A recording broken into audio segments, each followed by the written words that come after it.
If you've been waiting for a more rugged CR-V, Honda's finally giving you one, or at least trying to. This is the 2026 CR-V TrailSport Hybrid, and it's doing its best to lean into that off-road look, without straying too far from its everyday suburban roots.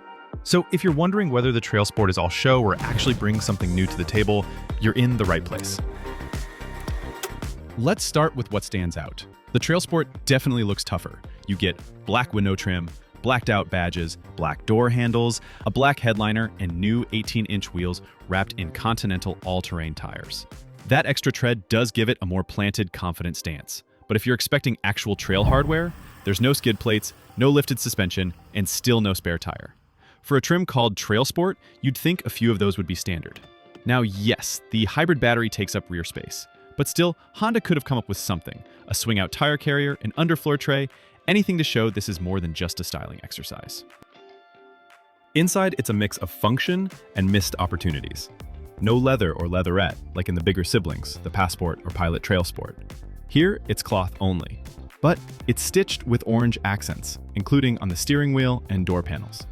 You'll also see orange ambient lighting, and TrailSport branded all-season floor mats to match the theme. Feature-wise, it holds its own.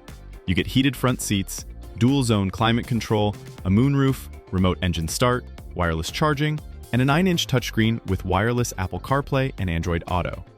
One thing to keep in mind, the TrailSport doesn't come with built-in navigation.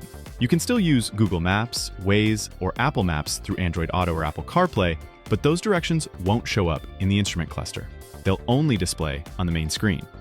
Speaking of the cluster, it's customizable. You can go with a traditional layout or switch to the bar-style display, which I personally prefer. Here's something I didn't expect: a heated steering wheel that turns on automatically in cold weather. Nicely done. And surprisingly, it also comes with a power tailgate with height memory, a feature that usually shows up higher in the lineup. Audio-wise, it shares the same setup as the EXL, a 320-watt 8-speaker system, which sounds solid and doesn't feel like a downgrade. But now to what's missing. No memory function for the driver's seat, no 360-degree camera, no power folding mirrors, no panoramic sunroof, no towing package, no heated wiper area, no parking sensors. For a trim aiming to be rugged and distinct, those omissions definitely stand out.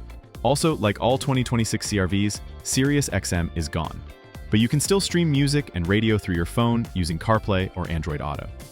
One more thing worth noting: those beefier tires, they're not just for looks. They also shave about 2 miles per gallon off your fuel economy compared to a regular hybrid model. Just something to keep in mind. There's a new color in the mix: ash green metallic. It pairs nicely with the black trim and gives the TrailSport its own visual identity. As for pricing, you're looking at $40,195, including destination, which puts it just under the Sport Touring Hybrid. But make no mistake, this trim has a completely different personality. Now personally, I wish they pushed the interior theme further. More material contrast, some rugged touches on the dash, or at least more color options would have helped separate it from the rest of the CR-V lineup. And one small thing, the rear silver Honda emblem sticks out a bit next to the rest of the blacked out badging. A black H would have tied it all together better, but that's just my opinion. So, is this the off-road CR-V we've been waiting for? Kind of. It looks the part, it adds a few unique touches, and it's more capable than the standard trims, thanks to those tires and full-time all-wheel drive. But let's be honest, this is more of a scenic trail cruiser than an adventure rig. Still, it's a step in a new direction for Honda, and that alone makes it worth a closer look.